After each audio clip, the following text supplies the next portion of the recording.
So we're continuing today, Meretz Hashem, in Kitzur Shulchan Aruch, and we find ourselves in Siman Kuf Yud Gimel, chapter 113, Halacha Hey. The Kitzur says, "Asur le'achol matzah kol hayom, v'afilu haketanim b'aketanos kol shemavinin in Yitzias Shayim asur lo'aseis lem matzah." One is not permitted to eat matzah the entire day of Erev Pesach. Now this is interesting. The Mishnah Berurah quotes from the custom that some have not to eat matzah from Rosh Chodesh Nisan, the entire month. That's a custom, but the halacha is you can't eat matzah on Erev Pesach.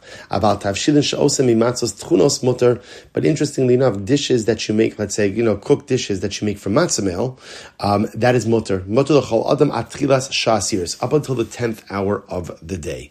So up until the 10th hour of the day, you could eat food with matzah meal. Dahainu ad revias ha'achron shalayom, u'misham ve'elech asr la'achol, Ki'im la'is hatzorech ma'at peros o basar v'dagim. Now, interestingly enough, from the 10th hour and on, so the halacha is really one can't eat anything. And the idea behind that is we want you to go into the Seder with an appetite. So essentially, it's a very interesting halacha. So really, in Erev Pesach, you can't eat matzah, but you can eat foods that have matzah meal in it, up until the 10th hour. From the 10th hour and on, you really shouldn't eat anything. If a person's hungry, the Kitzur says you can have a little bit of meat or a little bit of fish. These are shaleimali kreso kadesha yocha balayla matzlati avon. Now, whatever you eat, if you do have to eat after the 10th hour, just try not to eat too much, so that the person should go into the Seder with a sense, with an appetite. Incredible. Halacha vav. Habechorim bein bechor la'ab bein bechor leim. So now this is talking about Erev Pesach. So firstborns, whether a firstborn to the father, firstborn to the mother, mis'anim Erev Pesach, fast on Erev Pesach. Now again, of course, this is called Tanas Bechorim, and remember again, it's called Tanas Bechorim because the firstborns, last plague, Makas Bechoros, the firstborns of Egypt were killed, and therefore again, our firstborns fast, being spared from that plague.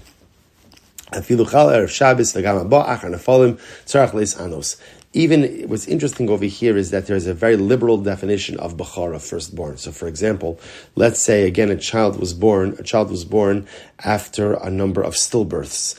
That child is still considered to be a Bechor for these purposes. V'chol zman sha'Bechor katan ha'av mis'ana tachtov. As long as the Bechor is a child, so the father fasts in his stead. B'sudas mitzvah imutar lechol tayu min ha'makomos. Now what happens if there's a sudas mitzvah?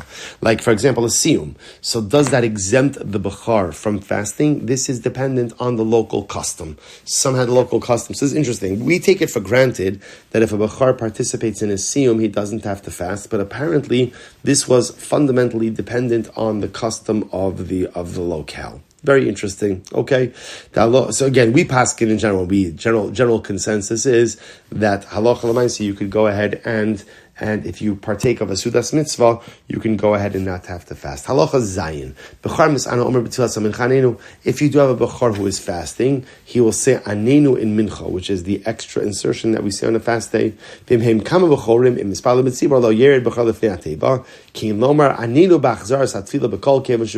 okay, an interesting technicality over here. If there's a number of bechorim who are fasting, so one of them should not daven for the amid on Erev Pesach, because we don't want to have to say anenu in chazar sashatz. Good. The Kitzur says as follows. Now, interesting halacha ches. Hamahadrin ofin matzos shel mitzvah b'Erev Pesach achatzos hayom. So here, interestingly enough, there is an interesting custom here to bake what's called matzos mitzvah.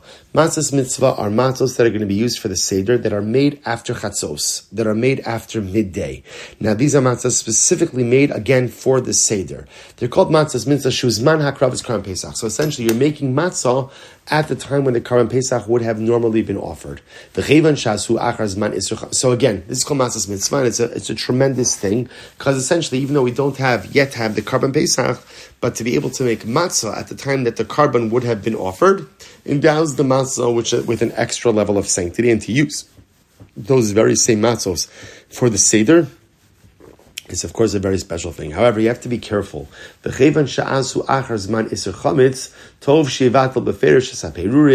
V'yomer b'lashon shu mevin inyan zeh kol pirum sheyiplu b'shas lisha v'ariva v'chein bazek shidbak b'kila nivatel mafkir osam. Now, because matzahs mitzvah are taking place after midday, so remember again, we spoke about yesterday about the time, right there. Remember again, from the beginning from the 4th hour and on, you can't eat chametz. From the 5th hour and on, you can't get hana, benefits from chametz. And the biblical prohibition really begins from midday. Now, remember again, you're making these matzahs after midday, which means that there's a little bit of a danger of chametz. What happens again if there's crumbs or something gets stuck to one of the utensils? So that's why the Kitzur says if you're going to make matzahs mitzvah, a person should make sure to say, essentially make anything that would become chametz hefker. I don't own anything that becomes chametz. Okay, incredible. So again, the Kitzur says along the same lines, similarly,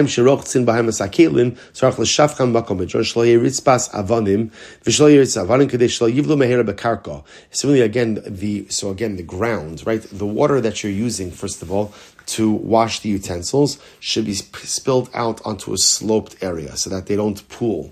Furthermore, you shouldn't do it on a stone floor in order that the water gets absorbed quickly. So